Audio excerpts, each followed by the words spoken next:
And unpack for us how you're involved with the Olympics team, Team USA. You were talking about the Olympians that you're working on and treating. How do you help them once they're over in Paris?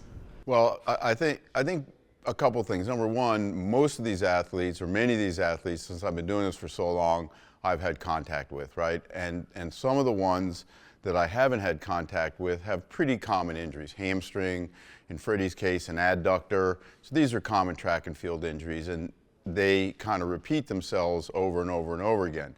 Now, if you're treating them and you're treating them at that level, and you're at the highest level of the food chain, meaning the things you're doing nobody else is doing, treating hamstring injuries, quad injuries, adductor injuries, then these athletes are going to gravitate to you, and you're going to end up seeing the majority of them. So over many years, I've taken care of, way back when, Florence Joyner, which unfortunately dates me, and Jackie Joyner-Kersee, and on and on and on, and now Sydney McLaughlin, Athing Mu, and this whole group. So I think that what happens is, in the old days, there was a lot of hands-on, you had to be there, et cetera, and now with MRIs, FaceTime, and everything being to the minute, then you really don't have to be as hands-on as you need to be, unless you need to do some of the higher technique things, and that's going to be PRP injections, stem cell injections, blood flow restrictions, some of the higher level things. And based on that, you're just not going to get that level of care in the Olympics, World Championships, et cetera, or if you're in a country that isn't really set up for foreigners to get treatment. And let's talk about how many Olympics you've been part of, World Championships you've been part of. Can you give me a number at this point? Well, it's interesting. So I started with Florence Joyner and Jackie, and that was in the early 90s. So 92, 96, 2000 was Gail Devers, 96 was Gail Devers, 2004, 2008, 2012. So probably the last 7 Olympics. And then the World Championships are on the opposite year. So if the Olympics are every 4 years and the World Championships are every 4 years, or they stagger 2 years apart. So, and then there's the Diamond League. So right now, it hasn't always been called the Diamond League, but the Diamond League is the European circuit, and that's really where these athletes make their money, get their stardom, et cetera. And those races are usually every week, and they might be in Doha, Qatar, or they're going to be all over Europe, et cetera. The United States isn't particularly popular in terms of track and field, so we don't really have that same panache that they have in Europe. But if you were to take Sydney McLaughlin and walk outside, you'd think it was Albert Pujols or somebody. I mean, it's crazy where we just don't have the same love for our track and field. And I know you were talking about Freddie a little bit earlier, his injury. What have you heard, his abductor? Where is he at right now in Paris with his injuries? You know, it's interesting. So one of my, I can't get into the specifics, but one of my patients is over there as a newscaster who is also an Olympic gold medalist. And it turns out there's really a lot of information and some questions that I've been asked and answered. The problem is he's not really been worked up. You know, this is just really getting to the nitty-gritty, and I don't know how much of the nitty-gritty you want to get to, but he was seen by a physician. They said, you don't really have an injury, but he's not had an MRI, and he's not really had a significant workup. So the premise at this point is that he has an adductor strain. This is the inside part of your thigh, which in a hurdler is a big deal. You know, you got to jump over 10 of these things, and you need your adductor to do that. So he feels that with a day or two of rest, some treatment, et cetera, he'll be competitive in the next round. And the new rule, the repechage rule, which is a French word for meaning you kind of get a second shot at this, is brand new. We've never had this before. So normally the top qualifiers, 3 in each heat, qualify, and then if there's more positions, so let's say there's 4 heats and 4 extra positions, then it's going to be the next 4 times. That's going to be your 8 competitors for the final. So what's going to happen is he's going to get to race again in 2 days, hopefully giving his adductor a chance to heal. And as we all know, Freddie's from St. Louis. His adductor a chance to heal, and hopefully making him more competitive. Now, he's a guy who is competitive. You know, he's a guy who virtually could podium and probably will medal, and had he not been injured, would have medaled, most likely. So we'll see what happens, but I think this was a brilliant move, taking the new rule and really optimizing it.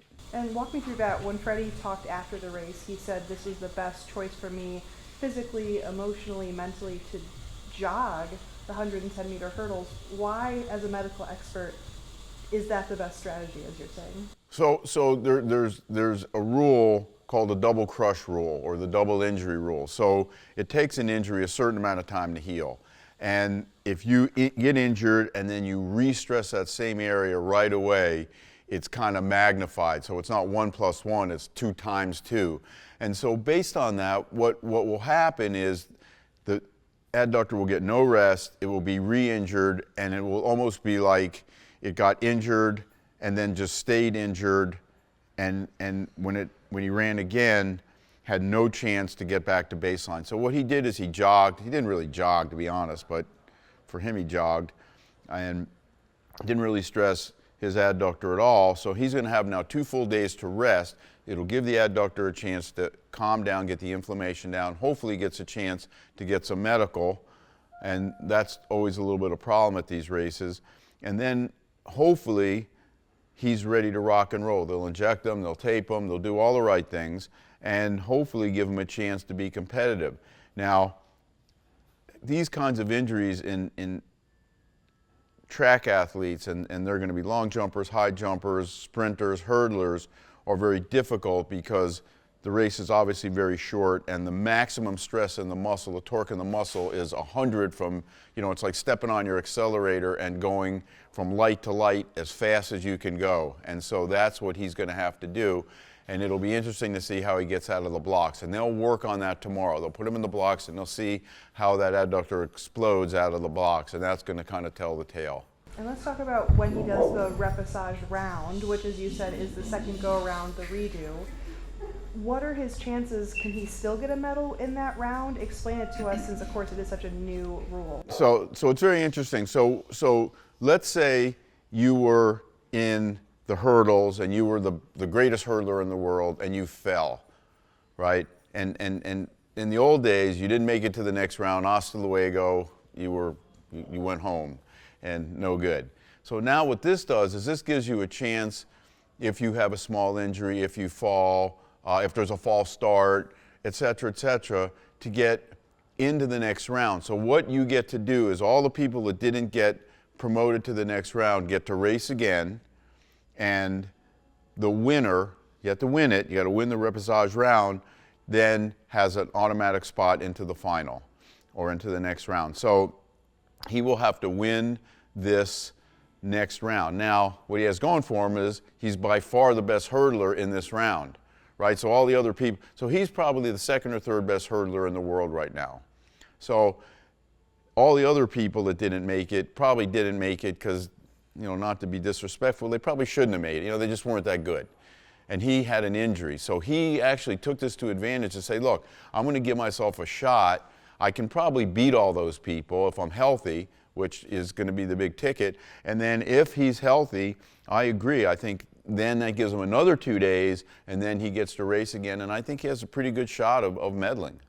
Probably one of my last questions for you, Dr. Lehman. When Freddie's talked about his muscle not being activated, his abductor not being activated, walk me through, as an orthopedic surgeon, what that actually means in layman's terms. Yeah, I read that and I didn't understand it. And I think what was being said is the muscle really wasn't warmed up. So if you're a baseball player and you hit the ball and you run to first base and you're not warmed up, those first steps are going to be pretty tough, right? Because you're going 0 to 60, going to run as hard as you can, and the muscle's not really warmed up. And so what's going to happen is the muscle's going to get overloaded and it's going to strain, but the muscle's not going to tear. And I think the premise is he really wasn't adequately warmed up and stretched, and so when the muscle contracted coming out of the blocks, he really felt like it got strained and it just couldn't contract. So what you do for that is you increase the blood flow to the muscle, you stretch the area. We would probably inject the area with anti-inflammatory. You have to be very careful in international competition. Can't really inject much, although the Chinese are injecting everything. And then you have to make sure that the muscle can activate when it needs to activate. And tell me a little bit more, probably one of my last questions for you, Dr. Lehman. What do you hope for Freddie on Tuesday, since that is the redo round? This is what I think is going to happen. I think Freddie's going to feel pretty good tomorrow. They're going to put him in the blocks. They're going to see how the muscle fires. Everything is going to be prepped for this race. So what I would do is I would start to stim that muscle about 7-8 minutes before he went out. So that muscle is contracted, has maximal blood flow. And I think if he gets a good start and can get over 2 and 3, the first hurdle will be okay. And if he can get over 2 and 3 and get his rhythm, I think he's got a pretty good shot. Athletes normally fail at the mid hurdle. It's rare that they fail at the end. So really when you fail, you usually fail mid hurdle. So 2, 3, sometimes 4. And I think if he gets over the first few hurdles, he's good to go. I think if he doesn't get out of the blocks and the second hurdle kills him, then I think we have a problem.